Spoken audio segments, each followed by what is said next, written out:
People with celiac disease have an immune reaction when they eat gluten, which is found in foods containing wheat, barley, or rye. But the glutamate contained in gluten can be toxic to anyone in large enough amounts. On Vital Signs, veteran neurosurgeon Dr. Russell Blaylock revealed to host Brendan Fallon how glutamate, an excitotoxin, affects the brain, and how even cheese can be a risk. Dr. Blaylock, in your 2021 paper, the one that was published in Surgical Neurology International, you introduced this concept of immunoexcitotoxicity, and if I understand, this is presented as being like the link between inflammation and someone developing a disease like autism. Now, one of the food groups that RFK Jr. hasn't focused so much on is the gluten and gliadin, which are associated with wheat. Where do you see this fitting in the toxicity scale, and how might it relate to this immunoexcitotoxicity phenomenon? Well, gluten and gliadin, if you're really sensitive, enormously sensitive, we call it celiac disease. And what happens is the gluten and gliadin will attach to the lining of the intestine and produce an inflammation.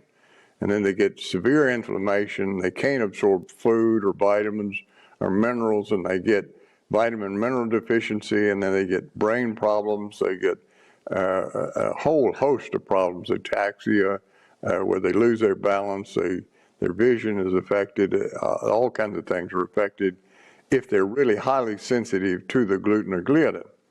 Gliadin is part of gluten, and what we found out is that both elements, gluten and gliadin, contain large amounts of glutamate, and it's really the glutamate that's causing the problem. I recently wrote a paper about autoimmunity. They consider this an autoimmune disease, and I've just published a paper showing that these autoimmune diseases are immunoexcitotoxic diseases. And so when the gut gets inflamed, if you're eating these foods and the gut's inflamed, it inflames the brain within minutes. And if you keep eating them, if you're eating them every day for years, your brain stays inflamed. And then you develop all these neurological problems that we see.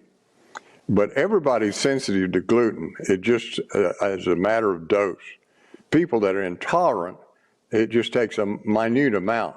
People that are not intolerant, it'll take a larger amount. And what we found is wheat normally has gluten in it, but they're adding gluten to the wheat. And so a lot of foods have gluten added to it. And so that's why you're seeing this obsession with gluten-free food. Well, the problem with gluten-free food, most of them are like rice, and it produces hypoglycemia. So it just harms you either way, but you ought to cut down on the gluten. And the problem is if you eat processed food, is they're adding gluten to it. It's not natural. It's interesting what you were saying there about glutamate being a component of gluten. When I hear the word glutamate, I think about MSG, with glutamate being the G in that acronym. And I know if I eat something and I'm incredibly thirsty afterwards, I often suspect that I've eaten something with MSG in it. Where does glutamate fit into this relationship between inflammation that starts in the gut that leads to inflammation in the brain?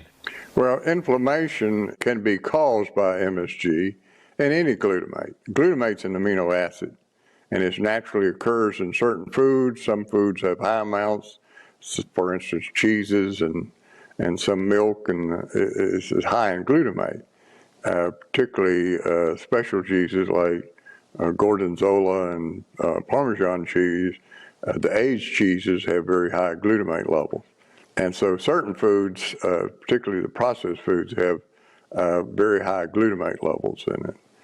And that can, by itself, if you consume it, will produce inflammation, both in the gut and in the liver. They found that a single dose of glutamate, just one dose, will produce inflammation in the liver for months. And we found the same thing in the lining of the arteries. If the glutamate level in the artery rises due to consumption of it, it lasts for decades. And like I said, all atherosclerosis seems to be due to inflammation, not due to cholesterol. The reason they're pushing cholesterol is because they have a drug for it and they're making billions of dollars.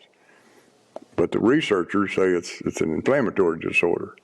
Well, it's concerning to hear that cheese is a concern, with it being high in glutamate and cheese topping the list of so many people's favorite foods. Are there certain cheeses that people can eat that have a lower glutamate content?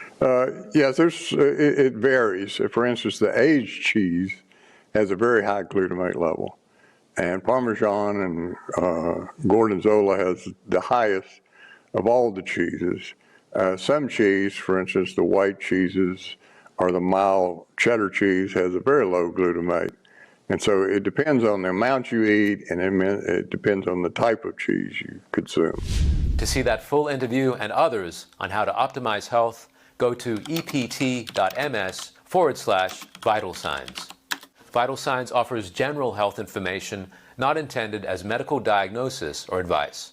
Please consult your doctor before undertaking a new health regimen.